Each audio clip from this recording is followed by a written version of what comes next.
2.1.2 Os clássicos na antiguidade. Adolescência. Os padres tiveram, pois, sérios motivos para fazer à adolescência cristã estudar os autores do paganismo e permitirem-lhe frequentar as suas escolas. Contudo, coisa digna da mais séria atenção, os próprios padres não concordam entre si. Conforme o espírito das constituições apostólicas, o maior número pronunciou-se formalmente contra esta instrução, pelo perigo que fazia correr à fé e aos costumes. Outros pensam que os adolescentes se podem entregar a ela, mas com reserva e grandes precauções. Em nome dos que a autorizam, escutemos Tertuliano, São Gregório de Nazianzo e São Basílio. Depois ouviremos os que a proíbem. Diz Tertuliano: quando um menino, criado na fé, vem à escola de um mestre pagão, deve estar prevenido contra o erro, preservar-se-á, aprenderá a letra que lhe é útil e desprezará a doutrina ímpia e mentirosa. Diz também São Gregório de Nazianzo: é sentimento comum de todos os homens de bom senso que a instrução é dos melhores bens que o homem pode receber. E eu não falo só desses conhecimentos numa ordem de coisas sobrenatural, que podem ser estranhos a todos os ornatos de linguagem. Tenho também em vista essa instrução fora da fé e dos seus dogmas, esses conhecimentos que a maior parte dos cristãos consideram vãos e ilusórios, cheios de perigos, servindo só para desviar as almas de Deus e que, por isso, eles desprezam e aborrecem. O desacordo que mostramos vai diminuindo à medida que o cristianismo estende o seu império e se multiplicam os seus livros, e por conseguinte, à medida que vão perdendo valor os motivos de estudar o paganismo e de aproveitar alguma coisa dele.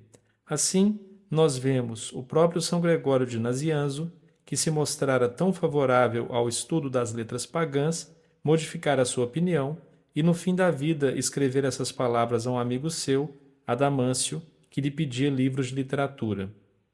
Os livros que tu, tornando-a menino, para aprender retórica me pedes, pulo-os eu de parte, depois que, obedecendo à inspiração divina, lancei os olhos ao céu. Era preciso que tivesse, enfim, todos os brinquedos da infância. Era preciso cessar de balbuciar para aspirar, enfim, à verdadeira ciência e sacrificar ao verbo todos esses discursos frívolos, como tudo o que não me encantava. Mas tu, visto que nada te poderá dissuadir do teu intento, visto que resolveste dar a preferência ao que deve ter segundo lugar, aí tens os meus livros. Mando-te os que escaparam aos vermes e ao fumo, porque os pendurei por cima da lareira, como o piloto, que se retirou do mar, suspende o leme. Aconselho-te, contudo, que estude os sofistas amplamente. Adquire todos os conhecimentos necessários e reparte-os com a mocidade, contanto que o temor de Deus domine todas essas vaidades.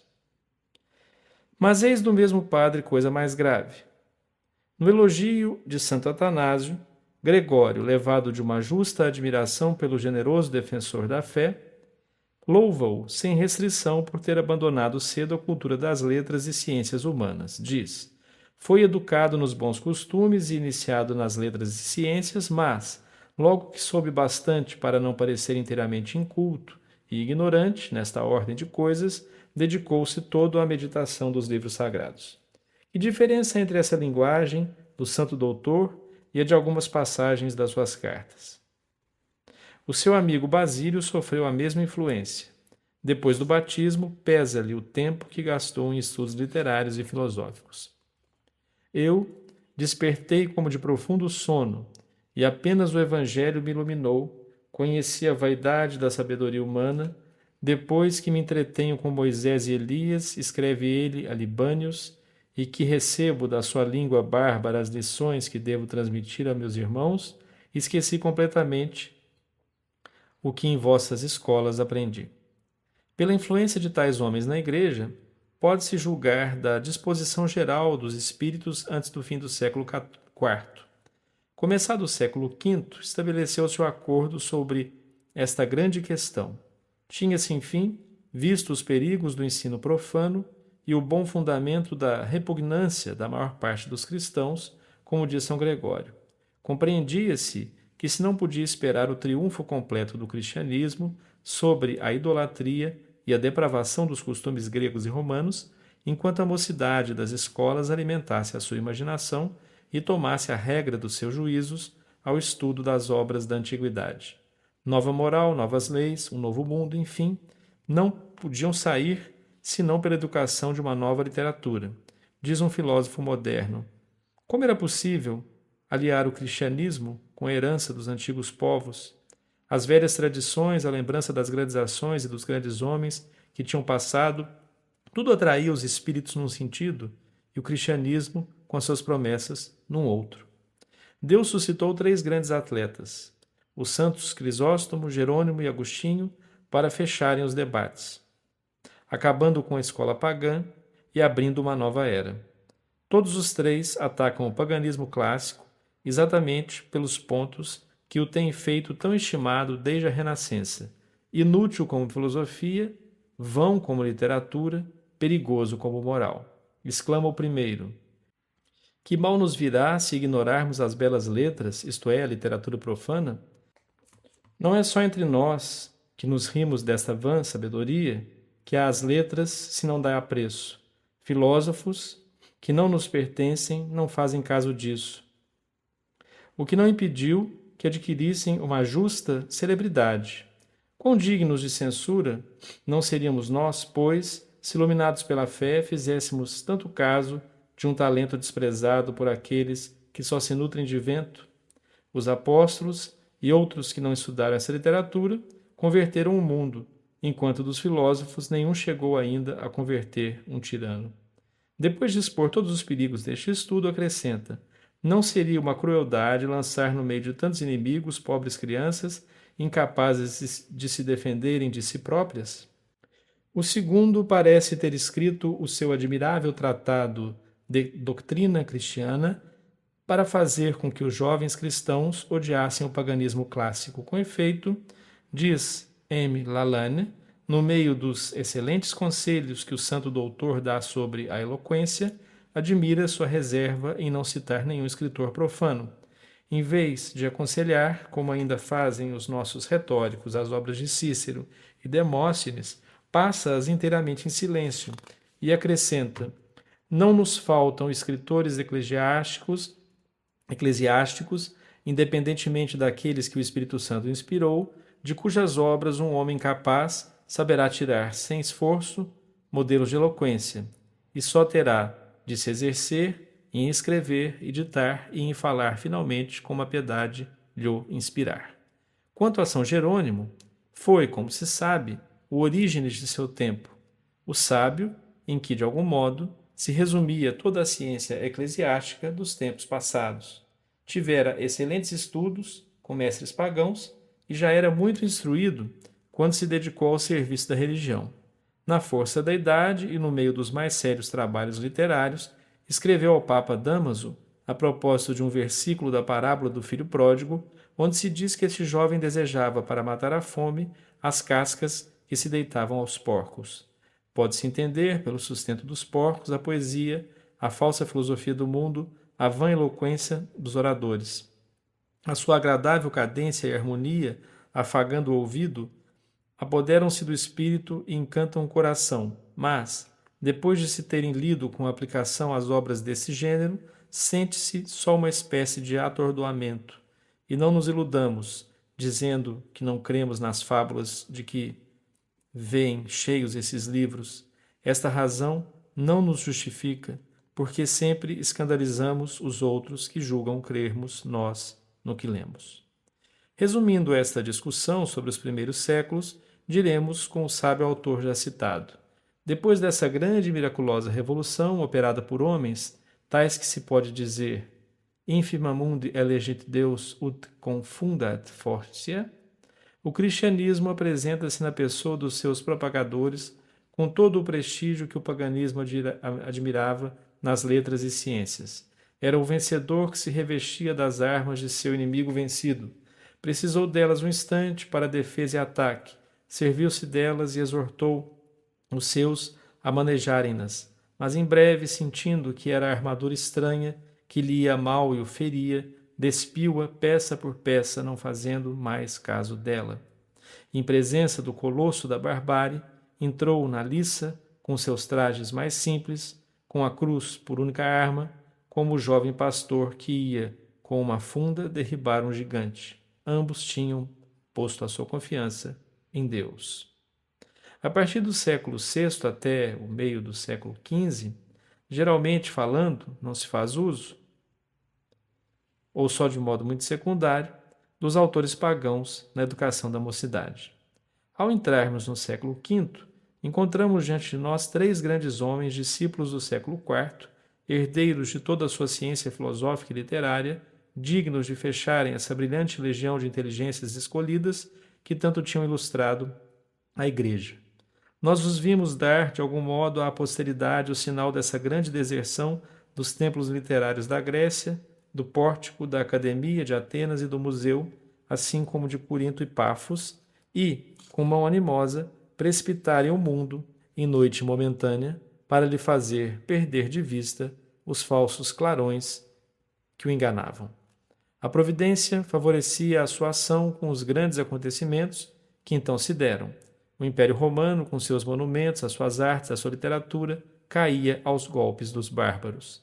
Ao mesmo tempo, um grande pontífice criava uma nova literatura, expressão perfeitamente pura da sociedade cristã, única que ficara de pé entre as ruínas. Este pontífice foi São Gregório Magno, de que teremos muitas vezes ocasião de falar. 2.2 A questão dos clássicos na Idade Média.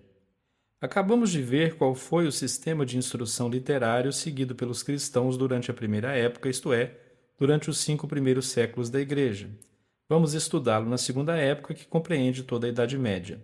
Interrogando com cuidado os monumentos que nos restam, vemos que se segue o mesmo método, com a diferença que os autores pagãos são menos ou nada lidos. Com efeito, já não tem o mesmo valor a razão e os estudar.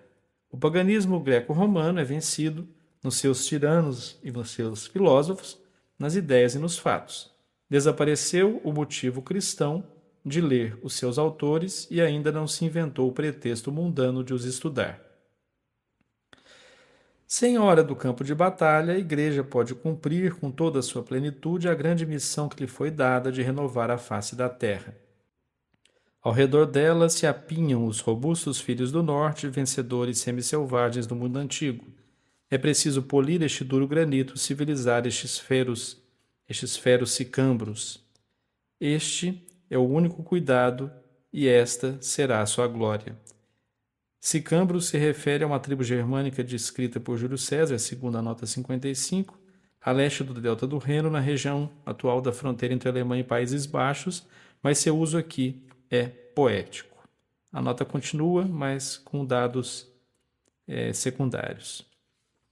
Ora, ela sabe que a civilização não é senão o cristianismo aplicado às sociedades. Sabe que esta aplicação, para ser real e duradoura, deve primeiro dirigir-se à infância. Sabe que a infância é formada pela educação. Sabe que a educação depende do molde em que se vazam as gerações. Sabe, enfim, que o rude elemento que tem de ajeitar só o pode ser pela ação exclusiva, forte e constante do cristianismo. O pensamento dominante destes grandes séculos pode ser todo encontrado nas palavras notáveis de um santo que exerceu grande influência sobre os espíritos. Poderia-se dizer uma nova promulgação das constituições apostólicas. Na vida de Santo Elói, seu colega no episcopado, Santo Owen, 609-684, bispo de Rouen, exprime-se assim: que proveito nós tiramos da leitura dos diversos gramáticos que mais parecem derrubar que erguer? De que nos servem em filosofia Pitágoras, Sócrates, Platão e Aristóteles? De que utilidade são para os leitores os tristes cantos de poetas criminosos como Homero, Virgílio e Menandro, que podem dar à família cristã esses fazedores de histórias pagãs, Salúcio, Heródoto e Lívio? Que arte oratória de Lísias, Graco, Demóstenes ou Túlio pode se comparar com as puras e belas doutrinas de Cristo? De que nos serve a habilidade de Horácio, Flaco, Varrão, Demócrito, Plauto, Cícero e outros que acho escusado enumerar aqui? Durante esta segunda época, todos os clássicos são cristãos. Pensa-se tão pouco em negar este fato importante que ele tem servido de discurso eterno às muitas exprobrações que se lançam há séculos a nossos avós. Depois se examinará esse discurso. Continuemos. A língua latina permaneceu muito tempo como língua vulgar dos antigos europeus. No século IX, parece que o grego era ainda geralmente conhecido. Graças a esta feliz circunstância, a infância podia estar mais tempo que hoje à sombra do teto paterno. Ali, como nos primeiros séculos, era ela fortemente alimentada com a leitura dos livros sagrados, dos Atos dos Mártires, das obras dos padres, das legendas dos santos, das narrativas tão singelas e ao mesmo tempo tão épicas, dos grandes feitos de cavaleiros, cruzados, peregrinos e ilustres fundadores de ordens religiosas, cujo nome era tão popular como sublimes tinham sido as suas obras. Isto provam-no os monumentos contemporâneos, e o prova o cunho tão profundamente religioso da linguagem e dos hábitos mais simples da gente do campo e da cidade de então. Nem só no lar doméstico a infância lia estes clássicos admiráveis. Achava-os escritos com brilhantes caracteres nas vidraças das igrejas e nas pinturas das suas paredes. Como naquele tempo todos iam à igreja e com frequência, essa leitura era verdadeiramente a leitura clássica popularizada. Daí o uso consagrado ainda hoje em muitas famílias de ensinar os meninos a ler na Bíblia com imagens. Daí também este outro uso, conservado em certas partes da Europa, de ler às noites, principalmente de inverno, os Atos dos Mártires diante da família. Deixando a família, a mocidade destinada ao clero entrava nas escolas públicas. Sabe-se, com efeito, que nessa época, chamada bárbara, o solo da Europa estava coberto de escolas, estabelecidas em presbitérios, de campo, mosteiros, catedrais ou casas episcopais. Ali reunia-se a infância das diferentes classes da sociedade. Todos recebiam uma educação comum, qualquer que fosse a carreira que tentassem abraçar. Quereis saber que livros se lhes punham nas mãos? Lede as belas cartas de São Jerônimo a Leta e a Eustóquio. Eram o diretório dos estudos. E vereis com que admirável fidelidade a Idade Média conservava as regras pedagógicas dos primeiros séculos da Igreja. Começava-se, ou antes, continuava-se a educação, começada no lar doméstico, pela literatura eclesiástica, isto é, pela história e doutrina da religião. Os principais clássicos eram os Atos dos Mártires, ou, como então se dizia, o Livro das Paixões, Liber Passionum. Livro mais capaz que nenhum outro de desenvolver com energia na alma dos meninos todos os nobres sentimentos de fé, generosidade e coragem que fazem os grandes caracteres e os grandes povos. Daí vem que este livro de ouro era posto no lugar de honra das melhores bibliotecas. Este testemunho de respeito era mais uma conformidade com o uso dos primeiros cristãos que não recuavam diante de despesa alguma, diante de perigo algum, para obterem os Atos dos Mártires que liam com assiduidade. Uma das glórias da Grã-Bretanha, S. Aca de Exham, 660, 740 e 742, sucessor do ilustre Wilfrid, arcebispo de Cantuária, tornou-se célebre pela grande biblioteca que reuniu. Sabeis qual é o primeiro livro mencionado por seu imortal historiador? Os Atos dos Mártires. Ao livro das Paixões juntava-se a Sagrada Escritura e os Salmos, principalmente, que se aprendiam de cor, como hoje as fábulas de Fedro ou a arte poética de Horácio. A história detalhada de algumas educações não deixa dúvida sobre a universalidade do sistema. Limitemo-nos a alguns exemplos tomados ao acaso nos diferentes povos da Europa. São Bonifácio, escrevendo a vida de São Livino, conta, assim, a maneira como ele foi educado. Este menino, dotado de excelentes disposições, escolheu a vida contemplativa e viveu com São Benigno, padre escocês, homem de distinto nascimento. Procurando ser instruído, por este padre na melodia dos salmos, na doce leitura dos santos evangelhos e outros divinos exercícios, passou a infância como desejava, de modo que, como se estivesse num imenso jardim de beleza toda celeste, crescia todos os dias, passando por todos os graus da virtude. Ajudado por sua sutil inteligência e pela graça, nenhuma dificuldade achava no estudo de tantas coisas divinas, nem na prática dos exemplos dos justos. Conta-se de São Patrício que a mãe do jovem Lananos lhe trouxera o filho para instruir nas letras, e o menino, confiado pelo santo homem ao bem-aventurado Cassano, aprendeu em pouco tempo todo o saltério e foi depois homem de vida exemplar. Falando do jovem Leobard, de ilustre família, São Gregório de Tours, diz que, sendo tempo, foi mandado para a escola, onde aprendeu de cor todo o saltério.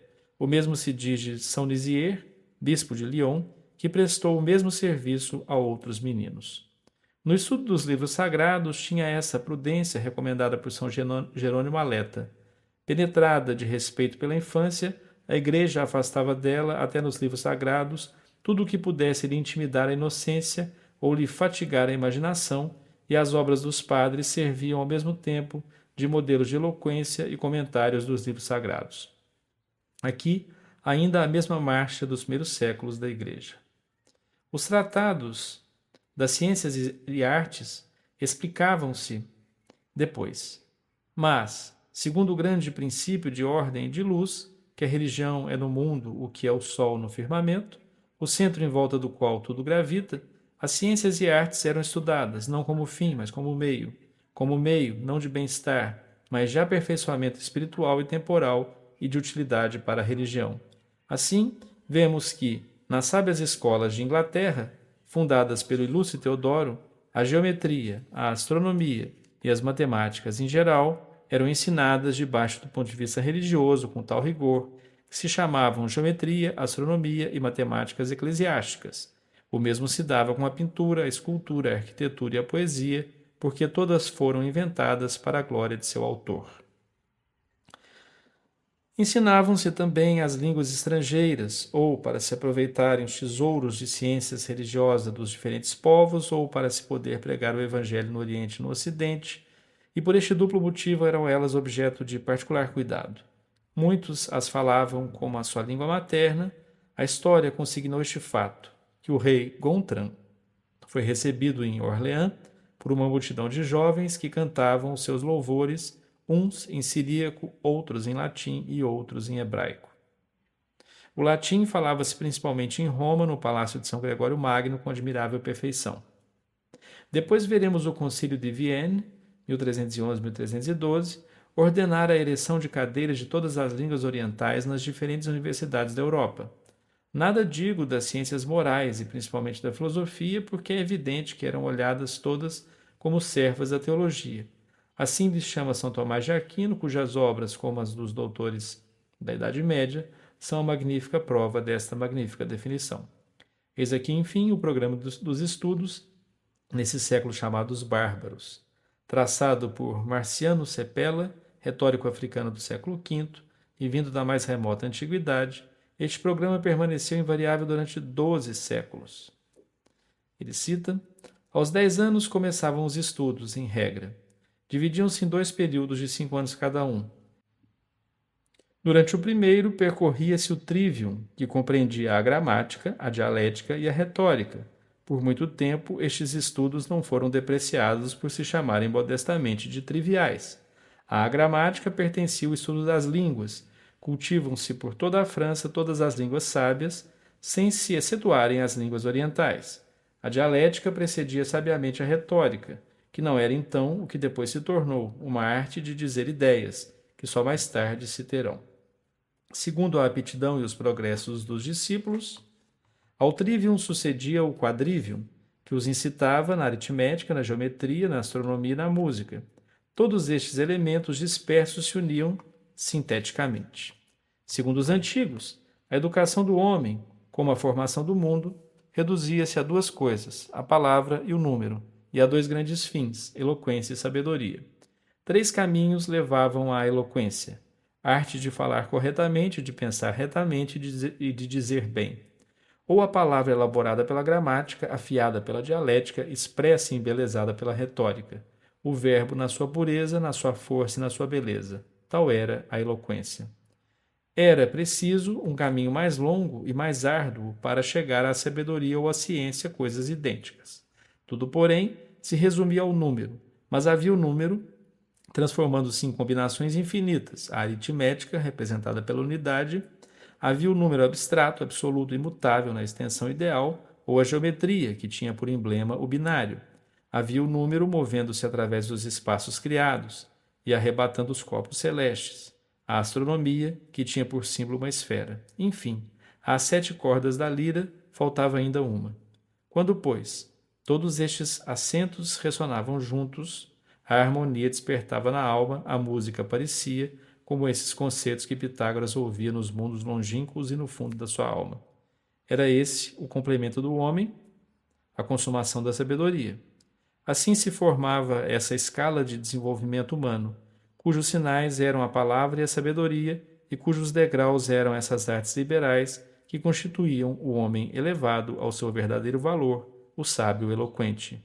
Vir bonus discendi peritus. Fim de citação. O que são, na profundidade e harmonia, os modernos sistemas de instrução ao pé deste? Contudo, era este o molde comum, onde se moldavam todas as inteligências, vinham depois os conhecimentos especiais a cada situação da vida, eram dados nas universidades.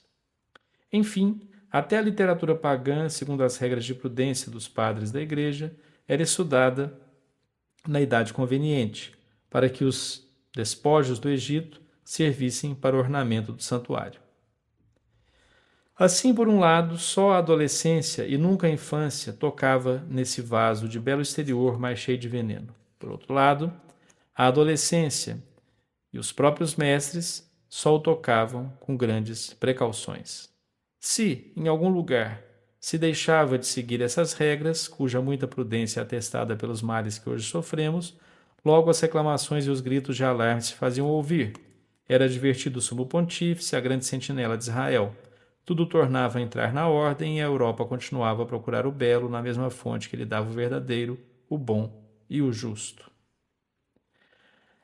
Terminemos por algumas particularidades úteis de se saber, principalmente hoje. Os eclesiásticos, os bons monges, geralmente voltados à educação da mocidade, faziam-no com uma abnegação com a qual nada se parece à conduta dos homens de profissão, que especulam com a instrução oficial.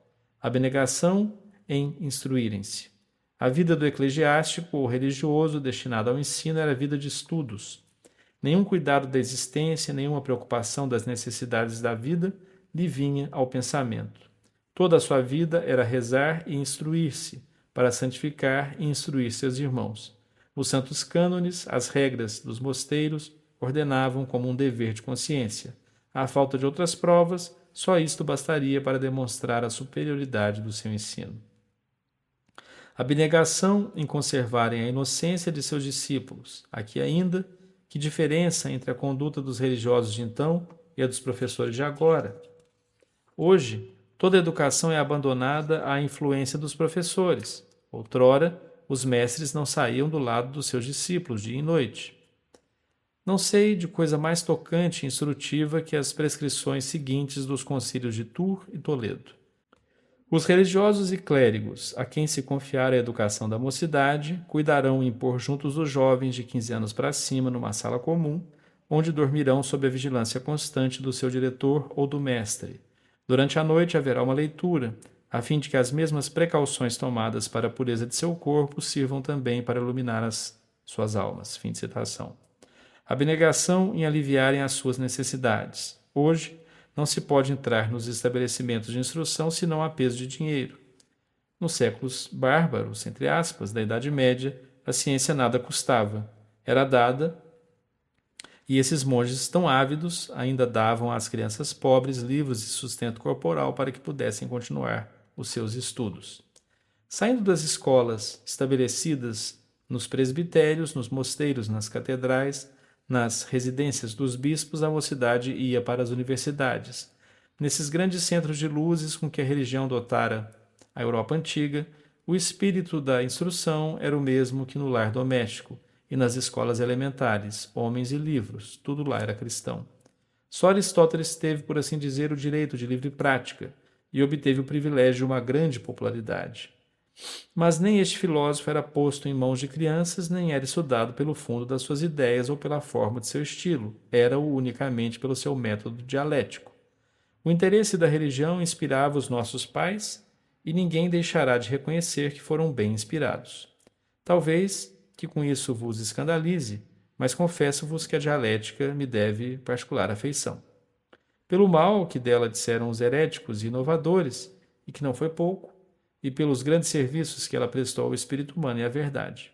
O espírito humano deve-lhe essa marcha firme e essa força de dedução que não o deixa perder-se no vago e que comunica às nossas línguas modernas uma precisão que nunca tiveram as línguas antigas, e, finalmente, forneceu armas seguras para desmascarar o erro e enredá-lo em seus próprios laços, reduzindo as suas divagações e todo o seu palavreado à forma simples e inexorável de um silogismo. Contudo, as obras de Aristóteles não foram completamente inocentes, deram lugar a diferentes erros, justamente condenados pelo bispo de Paris, Estevão Tempier, em 1277. Ele cita: veio ao nosso conhecimento, diz ele, que alguns estudantes em artes, filosofia, saindo dos limites da sua faculdade, ousam sustentar erros manifestos ou antes quimeras extravagantes. Encontram essas proposições nos livros dos pagãos e parecem-lhes tão demonstrativas que não sabem responder-lhes. Querendo paliá-las, caem noutro escolho, porque dizem que são verdadeiras segundo o filósofo, quer dizer, segundo Aristóteles, mas não segundo a fé católica, como se pudesse haver duas verdades contraditórias. Fim de citação. Resumamos o que precede. Desta rápida exposição resulta o fato que nós queríamos estabelecer, que durante o período da Idade Média os livros clássicos foram exclusivamente cristãos. Desde o princípio da Igreja até o século XVI, a opinião invariável dos padres e dos sábios foi que a literatura pagã não convinha nem ao espírito nem ao gênio da religião cristã, que, por isso, era necessário estudar aquela que nascia naturalmente do cristianismo, que era a sua expressão e respirava o seu espírito. Diz São Próspero, ele cita: a nossa verdadeira latinidade é, se me não engano, aquela que, retendo só a propriedade dos termos da antiga latinidade, exprime as coisas breve e simplesmente, e não aquela que se faz notar pela beleza da forma. Fim de citação.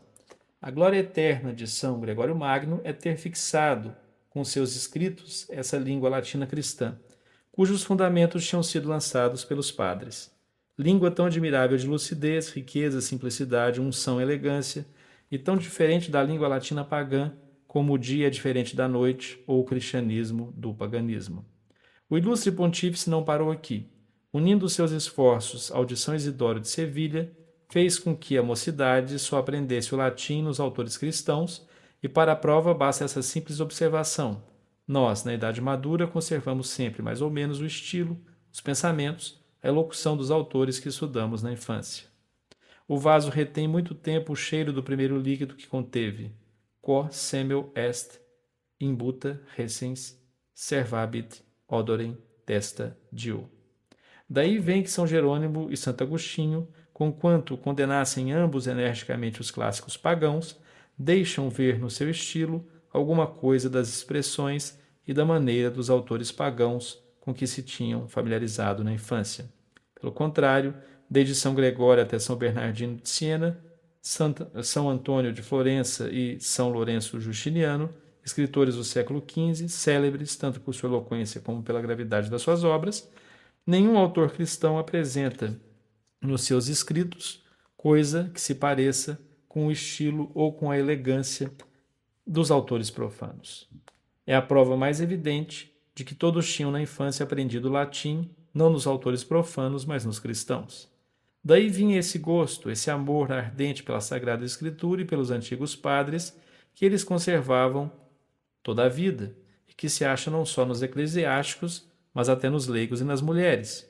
Quanto às obras pagãs, davam-lhes pouca importância e só as liam na idade madura, e se isso faziam, não era para estudarem o estilo, mas para a imitação dos primeiros cristãos, buscarem nelas o que servisse de confirmar e ornar a verdade cristã.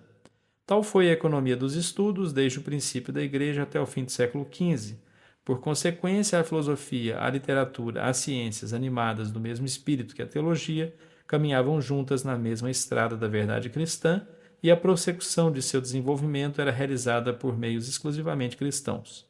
De feito, vemos que todos os livros dessa época, e principalmente os publicados pelos treccentistas, exceto Boccaccio, têm por objeto histórias cristãs ou assuntos cristãos e nacionais. Esses últimos também são cristãos, porque amar a pátria é um dever do cristianismo. As artes nos apresentam o mesmo espetáculo. Não sei de um pintor, de um escultor dessa época, que tratasse um assunto mitológico, pagão, obsceno ou mesmo exclusivamente profano. O viajante atento que passa por Veneza pode ainda hoje adquirir com seus próprios olhos a certeza do que afirmo. Pode considerar-se essa cidade como o mais vasto museu da arte cristã. O bronze, o mármore e os magníficos quadros que recordam os grandes feitos dos venezianos contra os turcos bastam por si sós para provarem que estes heróicos feitos de armas foram praticados por cidadãos de uma república cristã. Assim, os moderadores e os guias dessa época, tão indignamente caluniada, sabiam, como os padres da Igreja, que o único meio de ter gerações cristãs era vazá-las no molde cristão. Não era porque esses homens chamados bárbaros não pudessem ou não soubessem servir-se de autores profanos. Possuíam-nos porque os conservavam, liam-nos porque os transcreveram milhares de vezes. Ora, se os liam e transcreveram, é porque os entendiam. Além disso, sabiam apreciá-los. Para os conservarem, impunham-se sacrifícios diante dos quais talvez nós recuássemos. Assim, no século VIII, um pobre monge, Loup, abade de Ferrières, escreve para todas as partes da Europa, pedindo manuscritos para os copiar e corrigir os que possuía, acrescentando que todas as despesas seriam à custa dele. Implora a Eginhard os manuscritos de Orador de Cícero e das Noites Áticas de Aulo Gelo, ao bispo Heribold os comentários de César, a Ansbald as cartas de Cícero, a Mercuad, abade de Prom, o manuscrito de Suetônio, ao Papa Bento III, os comentários de São Jerônimo, as instituições de Quintiliano, os comentários de Donato, a Terêncio, Salúcio, os discursos contra Verre e muitos outros mais. No século X, o célebre Gerbert, primeiro humilde religioso de Aurillac, depois arcebispo de Ravenna e enfim papa com o nome de Silvestre II, não mostra menos afã em conservar e multiplicar os manuscritos dos autores profanos. Apela para bispos e religiosos de França, Itália, Alemanha e Bélgica, e o generoso pontífice compra a peso de ouro essas obras que se podiam dar como livros clássicos à mocidade, mas que nunca se lhe deram. Nos séculos seguintes, vemos o mesmo zelo perpetuado em toda a Europa, por Lanfranc, arcebispo de Canterbury, por Didier, abade do Monte Cassino, depois papa com o nome de Vítor III, e por muitos outros que seria longo enumerar. Visto que a sociedade ilustrada da Idade Média conhecia, estudava e apreciava os autores pagãos, quem sustentará que ela não os podia dar à mocidade como modelos e imitá-los ela mesma? Que lhe faltava para isso? As obras desses autores? Possuía-as. O bom gosto necessário para as admirar? Que? Todos esses gênios de primeira ordem que na Idade Média mantiveram tão firme o cetro do saber e da eloquência não poderiam, se quisessem, imitar a língua, a poesia, a escultura, a arquitetura dos pagãos tão bem e talvez muito melhor do que o têm feito há 3 séculos para cá muitos personagens que se arrogam esse privilégio? Nem Santo Agostinho, nem São Jerônimo, nem São Crisóstomo, nem São Bernardo, Santo Alberto Magno, Dante, Petrarca, São Tomás e tantos outros poderiam copiar na sua língua a forma pagã. Nem os arquitetos das nossas imperecedouras catedrais poderiam copiar nos seus trabalhos as linhas retas e os cimbres de Atenas e Roma? Podiam. E se não o fizeram, foi porque não quiseram. Não quiseram porque tinham muito bom gosto para cometerem semelhante contrassenso, Muita razão para ressuscitarem uma forma gasta com o pensamento que revestira, muita superioridade para se abaixarem, como depois se fez, ao papel de imitadores servis. Nem só as sumidades da época conheciam os autores profanos. Como nos primeiros séculos da Igreja, o seu estudo era permitido quando deixava de ser perigoso, e até, o que talvez não espantará, era, até certo ponto, popular. Citarei só um exemplo que dispensa outros. Lembrai-vos dos belos versos do cantor imortal da Divina Comédia, onde o venerável Catiaguida, bisavô do Dante, conta que as damas do seu tempo falavam na guerra de Troia, nas antiguidades de Fiesole e nos altos feitos dos gregos e romanos, fiando na roca ou embalando seus filhos. Se aproximardes as datas, vereis que isto se passava no século XI. Já vedes, pois, que a Renascença não inventou, como se diz, os gregos e romanos. Antes dela, já eram conhecidos e acolhidos honrosamente entre os nossos bons avós. A Idade Média, porém, teve o bom senso e o bom gosto de pôr cada coisa no seu lugar. O cristianismo primeiro, o paganismo depois. O cristianismo como base e corpo do edifício, o paganismo como ornato, acessório. O cristianismo como molde, o paganismo como lavor. O cristianismo como essencial, o paganismo como secundário, para a estabilidade e beleza da ordem social e para os progressos do espírito humano. 2.3 A questão dos clássicos na Idade Moderna. Esta ordem tão perfeitamente lógica aos olhos da razão e da fé teve a desgraça de desagradar aos homens que, sabendo-o ou não, introduziram o paganismo na Europa, inaugurando a terceira época da nossa educação pública. Eis, em poucas palavras, a história dessa revolução inaudita, cujas desastrosas consequências ainda hoje estamos sofrendo. Constantinopla acabava de cair aos golpes de Mehmed II. Era 1453. Tristes restos de uma nação dispersa por ter traído a fé dos seus pais, os gregos fugitivos chegam ao Ocidente. Na sua bagagem de proscritos trazem as obras dos filósofos, poetas, oradores e artistas pagãos, de que são admiradores fanáticos. Acolhidos pelos Médici, pagam-lhes o agasalho, explicando as obras dos seus antigos compatriotas e exaltando a glória de tudo que foi inspirado pelo gênio pagão.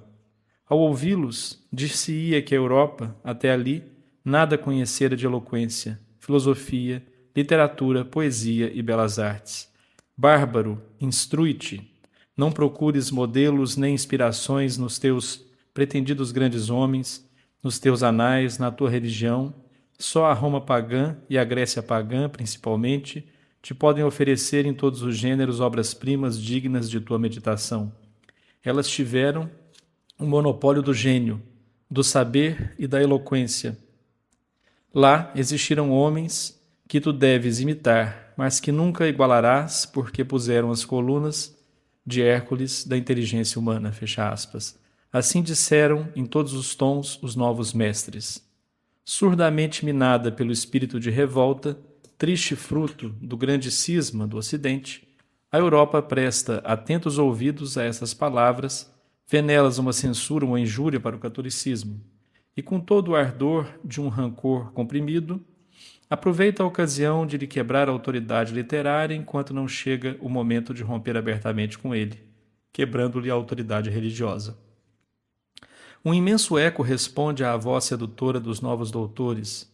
Já se não veem senão os pagãos de Roma e Atenas, devoram-se as suas obras e exaltam-se até às nuvens. Já não se conhecem para a humanidade senão 2 séculos de luzes, o século de Augusto e o de Péricles. Os outros todos são ocultados pelo Charles Dupin. Nota 81, matemático, engenheiro, economista e político católico francês, 1784-1873, que elaborou em 1826 o primeiro mapa cloroplédico conhecido, no qual uma variável estatística como densidade populacional ou renda per capita é representada no mapa por diferentes tons de preto, cores ou padronagens. Voltando ao texto, o século de Augusto e o de Péricles, os outros todos são ocultados pelos Charles Dupin da época, com largas zonas de tinta negra. Nada é belo, nada é suportável nas diversas formas do pensamento humano, em literatura e em arte, senão o que tem o selo do paganismo. Todos se envergonham de o não saberem há mais tempo e disso fazem contrita penitência, esforçando-se por se amoldarem o mais possível à imagem da antiguidade.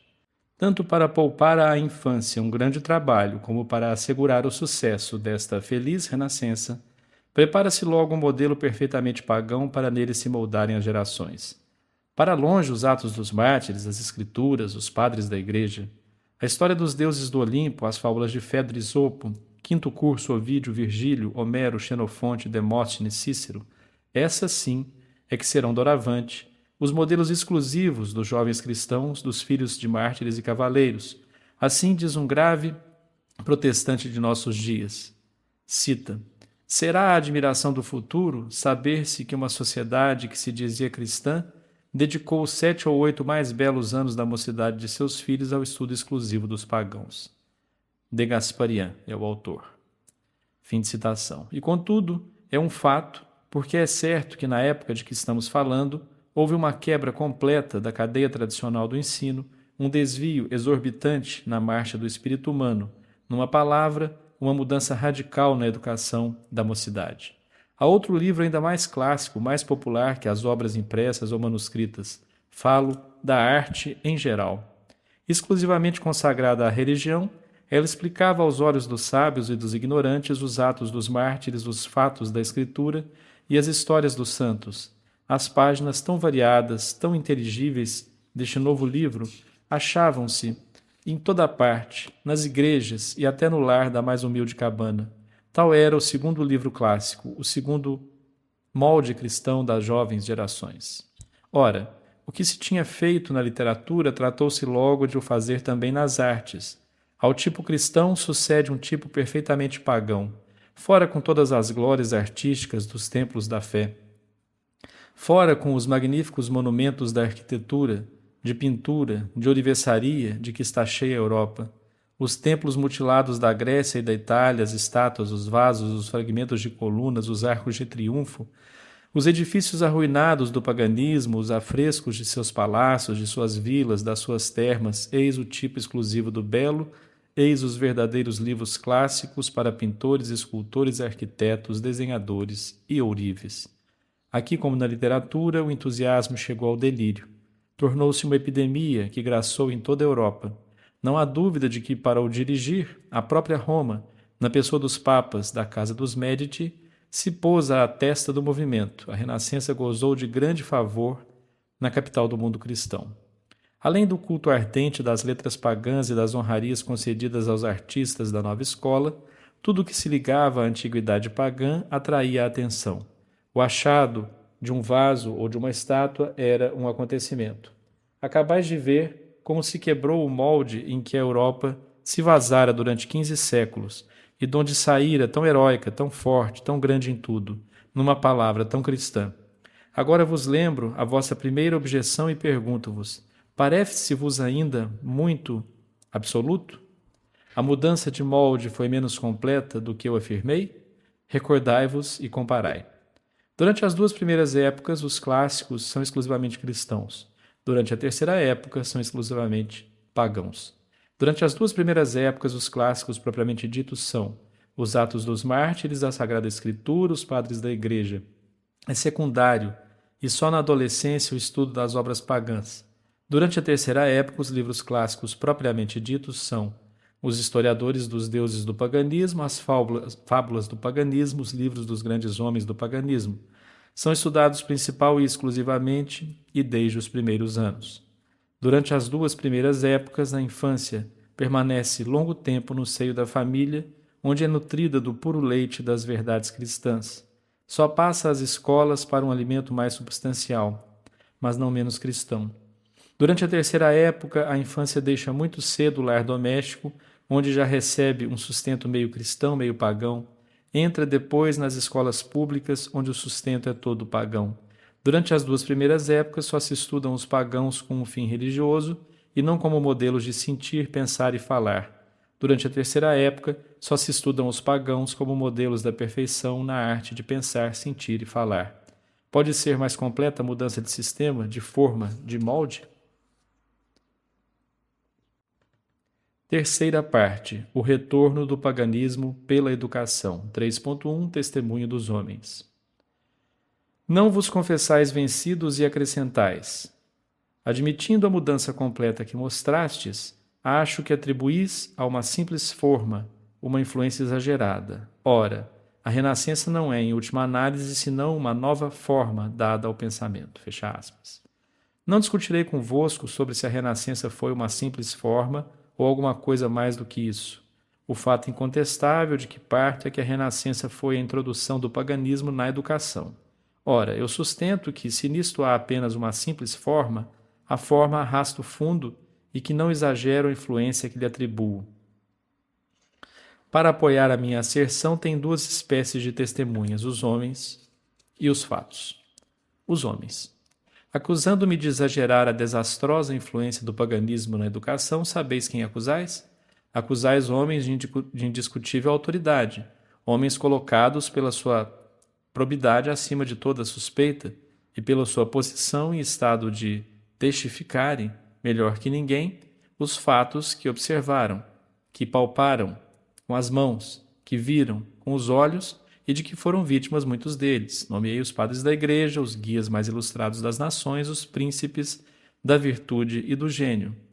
Não veria no paganismo clássico senão uma nova forma dada ao pensamento, um simples modo de instrução indene para a juventude cristã. Orígenes, que, falando dos escritos profanos e principalmente dos poetas, diz que as suas melhores obras são outras tantas taças de bordas douradas que contêm veneno no fundo? Feliz ele próprio se tivesse sabido guardar-se das obras, cujo perigo tão eloquentemente sinalava, e tivesse evitado o veneno dos filósofos pagãos como evitou o dos poetas. Mas não. O grande Orígenes, enganado pela filosofia de Platão, deixou-se cair em muitos erros que escandalizaram a Igreja e deixam ainda dúvidas a alguns sobre a sua salvação eterna. O seu companheiro de armas na luta pelo cristianismo nascente, o imortal Tertuliano, teria olhado como inocente o estudo dos pagãos pela infância cristã. Ele, que chama com tanta verdade aos filósofos pagãos, patriarcas dos heréticos, corruptores da doutrina da Igreja? São Irineu, o sábio apologista da religião, pela qual derramou seu sangue, é ainda mais formal. É bem conhecida aquela sua célebre frase, que, condenando toda a filosofia pagã na pessoa do seu representante mais acreditado, definiu Platão como, aspas, inventor de todas as heresias, fecha aspas. Mas, eis um testemunho não menos irrecusável. Lactâncio, que estudara muito tempo as belas letras, melhor que ninguém conhecia a secreta influência dos livros clássicos, afirma que a fé em ninguém era mais fraca do que nas pessoas dadas à literatura pagã. Confirmando o mesmo pensamento de Lactâncio, São Ambrósio levanta-se enérgico contra os que, pelo estudo dos autores pagãos, desprezam a Santa Escritura. Ele cita: não há, diz ele, medíocre perigo em deixar a palavra de Deus pela do século. Fim de citação.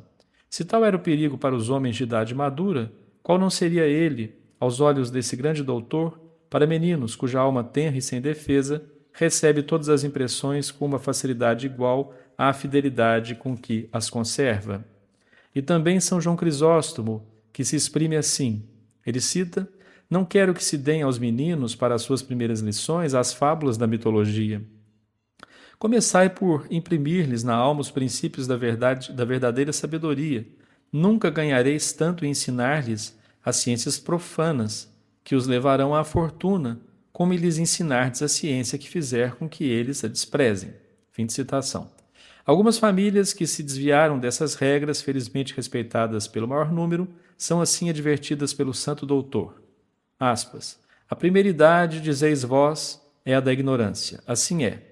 E não vedes que o que a faz mais profunda e perigosa é o uso em que estais de lhe dardes logo para admirar as histórias de heróis antigos, conquanto todos eles sejam dotados das mais ruins paixões? Recolhemos o fruto de tal educação que tende a dar à sociedade homens sem moralidade. Fim de citação. São Basílio é ainda mais formal que São Crisóstomo. Quer que os jovens tenham por ponto de partida os princípios cristãos para julgarem sãmente as palavras, máximas e atos dos pagãos, o que supõe evidentemente um grande conhecimento da religião anteriormente adquirido. Acrescenta que a leitura dos autores profanos é soberanamente perigosa, porque prega o sensualismo e ensina a admirar homens virtuosos só em palavras. Mas o testemunho de São Jerônimo é de todos os que acabais de ouvir o mais explícito e mais grave. Com Santo Agostinho é ele talvez o padre da Igreja que mais estudou as obras pagãs e a funesta influência que elas podem exercer. Escrevendo ao Papa São Damaso, muito versado também nas letras latinas, cita-lhe o texto de São Paulo, aspas, não habiteis no templo dos ídolos, fecha aspas. Depois exclama, cita novamente, não ouvis o grande Paulo que vos diz, noutros termos, não vos firmeis no estudo dos filósofos, nem oradores, nem poetas pagãos, é crime beber ao mesmo tempo no cálice de Cristo e no dos demônios. Noutros termos, são incompatíveis o cristianismo e o paganismo. Um é o sensualismo, outro o espiritualismo.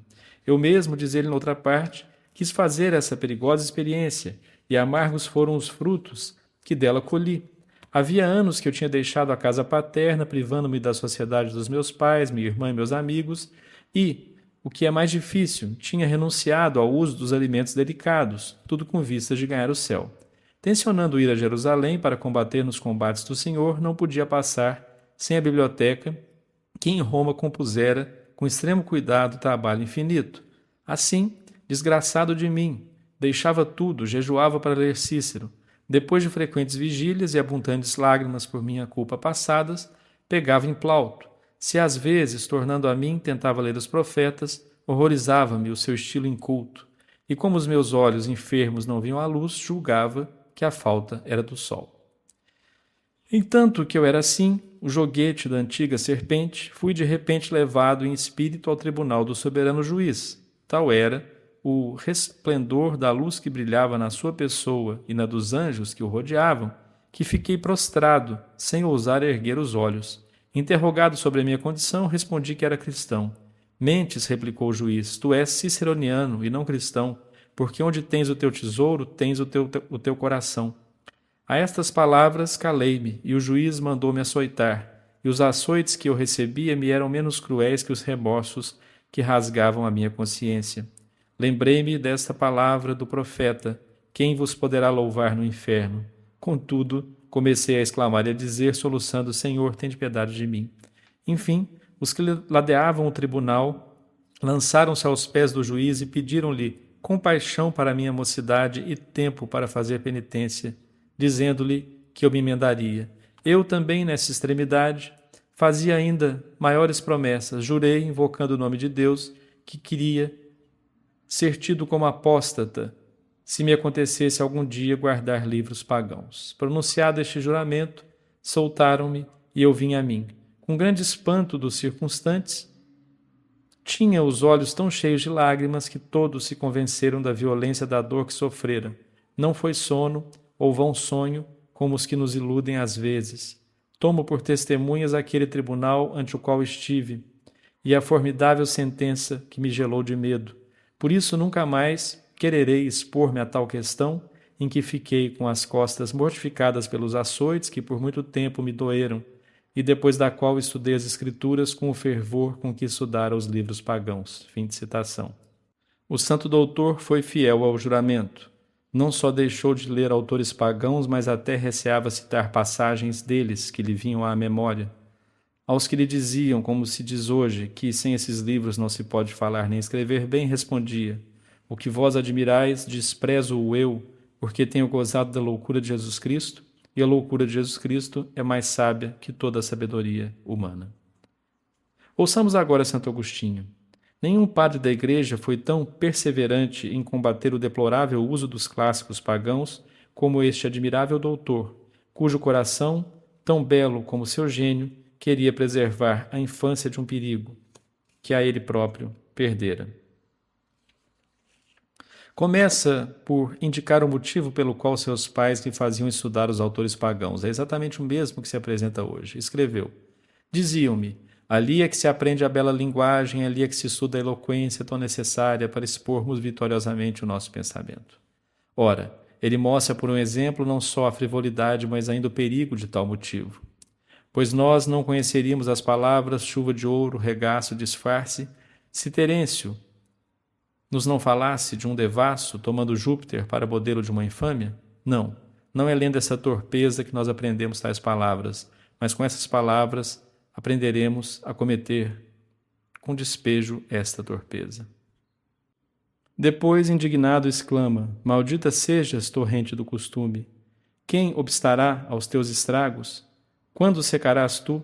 Até quando arrastarás tu os filhos de Eva por esse mar imenso, formidável que poucos atravessam?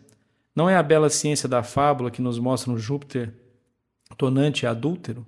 É uma ficção, exclamam todos os mestres. Seja, mas essa ficção faz que os crimes não sejam crimes e que quem cometer tais infâmias pareça imitar não homens perversos, mas deuses imortais. E contudo, ó rio infernal, é pelo atrativo das recompensas que se embarcam os filhos dos homens sobre as correntes das tuas águas, para aprenderem essas coisas. Eu não acuso as palavras, que são vasos preciosos e inocentes, mas sim o vinho do erro e do vício, que neles nos davam mestres embriagados.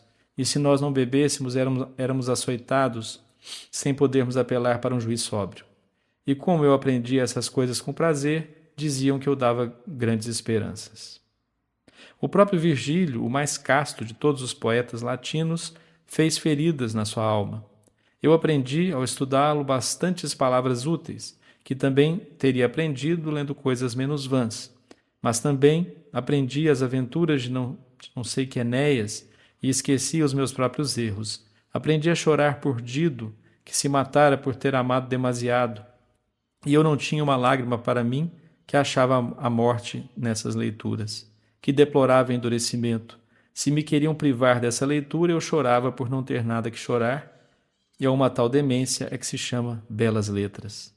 E vós, mestres profanos, regentes, que ainda hoje fazeis uma coisa capital do estudo disso que chamais a bela latinidade, que não receais propor como modelo Catulo, Horácio, Terêncio, bem mais perigoso que Virgílio, que alcunhais de bárbaro tudo que não traz o selo da sua linguagem, escutai como Santo Agostinho julga a vossa conduta.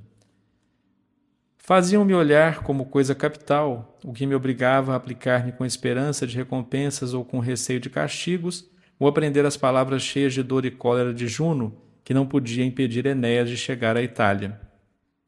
Obrigavam-nos a dizer em prosa algumas das coisas que o poeta tinha dito em verso, e o mais aplaudido era o que melhor apresentasse a ira da deusa imaginária. Vede, Senhor Deus, vede a importância que ligam os filhos dos homens às sílabas e letras, esquecendo os vossos preceitos. Mais depressa culparão quem não tiver pronunciado bem uma palavra do que quem tiver infringido a vossa lei. Será para admirar que todas essas vaidades me apartassem de vós, meu Deus, quando me apresentavam homens que eram metidos a ridículo, se, ao contar as suas ações, usassem de um barbarismo ou de um solecismo, e que eram cobertos de elogios se tinham o talento de contar as suas infâmias com estilo correto e elegante? Que frutos tirou o jovem Agostinho dessa educação pagã tão semelhante à nossa?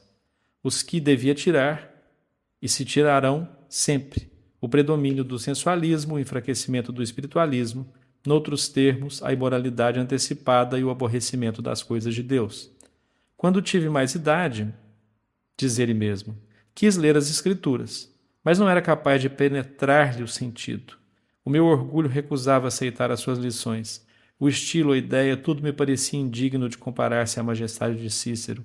O soberbo do meu espírito não podia suportar a sua linguagem. A minha vista não penetrava a profundidade de seus pensamentos. A sabedoria que se faz ouvir nela é a que se dá bem com as crianças, e eu não queria ser criança, porque, cheio de mim, julgava-me alguma coisa grande. A história de Agostinho é mais ou menos a história de todos os jovens. A história do seu coração é a história do coração humano. Não nos devemos, pois, admirar de ouvir este grande homem clamar a todos os séculos. Instruir a infância com livros pagãos é ensinar-lhes inutilidades, é roupá-los a Deus, é entregá-los ao demônio. O que é tudo isso senão vento e fumo? Não há outro meio de cultivar o espírito e adquirir eloquência? Os vossos louvores, Senhor, são eloquentemente cantados na Sagrada Escritura. Teriam elevado o meu fraco coração e não teriam deixado de ser presa das garras de impuras aves. Há mais do que um meio para sacrificar os homens ao demônio. É assim que convém educar a mocidade? São esses os modelos que se lhes deram apresentar? Fazendo assim, não são aves, nem animais, nem mesmo sangue humano que vós ofertais, mas o que é bem mais abominável ainda é a inocência da juventude que vós imolais sobre os altares de Satanás. Depois, vendo a triste condição da infância roubada tão cedo a Deus, começa a chorar e exclama: Vós vedes isso, Senhor, e calai-vos, vós que sois todo bondade, misericórdia e verdade. Mas calar-vos-eis sempre?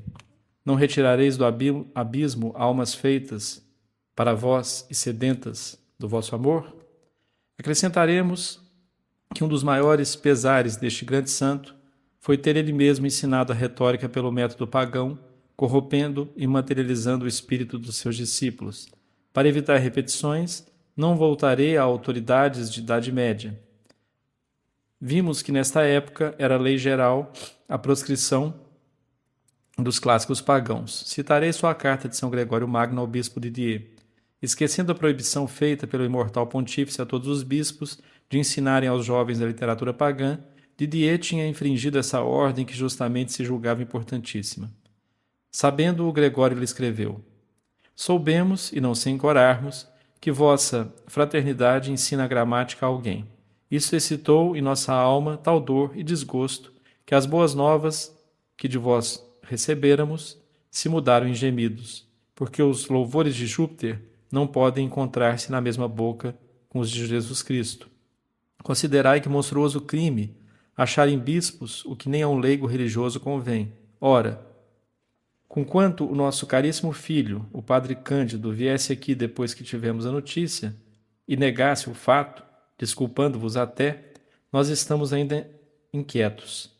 E muito desejamos saber com certeza se é ou não verdade o que de vós se diz.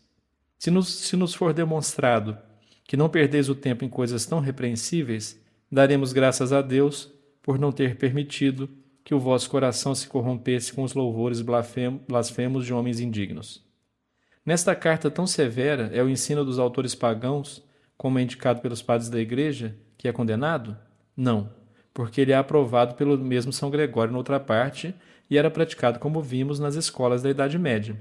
O que se condena é o ensino da literatura pagã dado por um bispo e a meninos, o que é indesculpável, acrescenta o pontífice, até num leigo religioso, isto é, que compreende a santidade do cristianismo e a influência desastrosa dos estudos pagãos em inscritos inexperientes. A essa longa corrente tradicional juntemos um último e brilhante anel.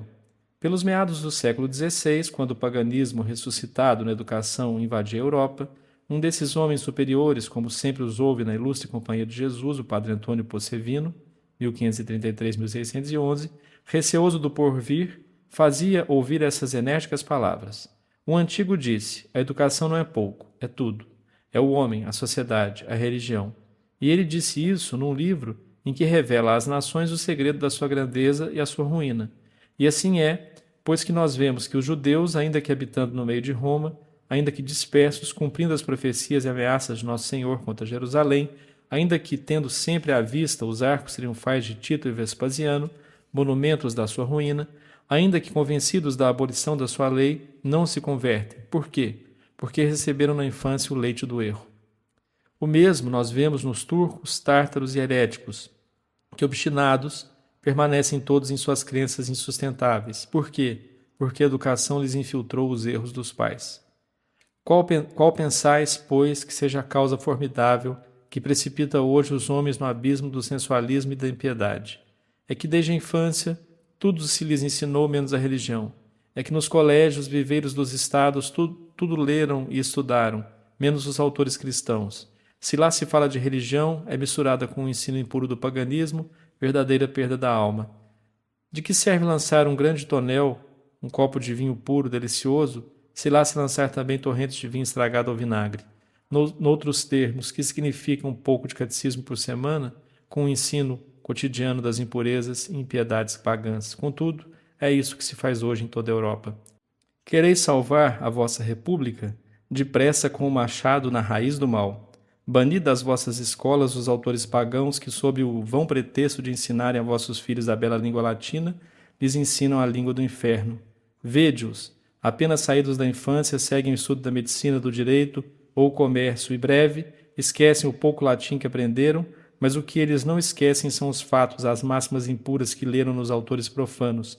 Essas lembranças ficaram-lhes tão gravadas na memória que toda a vida ficam gostando mais de ler, ouvir ou dizer coisas vãs e desonestas que coisas úteis e honestas. Semelhantes a estômagos enfermos, rejeitam logo os salutares ensinamentos da palavra de Deus e os sermões e exortações religiosas que depois se lhes dirigem. O eloquente escritor pergunta depois o que convirá substituir aos autores pagãos e responde que se devem adotar de novo os clássicos cristãos, como se fez na Idade Média, como aconselharam os padres e concílios, e que depois de nutrida a infância com a leitura dos Atos dos Mártires, Vidas de Santos e Escritura, poderá, sem perigo e talvez com proveito, estudar os autores profanos e julgar sãmente de suas doutrinas. Para tornar práticos esses salutares conselhos e opor um dique qualquer à torrente do mal, um confrade do padre Possevino, o venerável Canísio, mandou imprimir as cartas de São Jerônimo para uso das escolas. E a verdade é que esta coleção, dotada em muitos colégios, tanto na Alemanha como no resto da Europa, retardou sensivelmente o movimento invasor do paganismo. Que mais direi eu? A mesma igreja fez ouvir a sua grande voz e proibiu expressamente que se pusessem livros pagãos em mãos de meninos. A esta nuvem de testemunhas, fácil seria acrescentar muitas outras. As que acabam de depor parecem bastar para me darem o direito de perguntar se haverá na história um fato mais bem estabelecido do que a reprovação 15 vezes secular do paganismo na educação. Se não haverá presunção nem imprudência em desprezar as advertências solenes da sabedoria, do gênio, da experiência e da virtude. Se aos olhos dos padres da Igreja e dos pontífices o paganismo clássico não é senão uma simples forma, uma forma inocente, uma forma sem influência funesta na mocidade, pela mocidade, na literatura, nas artes, na filosofia, nas ciências, na religião, na família, na sociedade e finalmente na marcha das coisas humanas? Pois bem, este é o testemunho dos homens. Passemos agora ao dos fatos.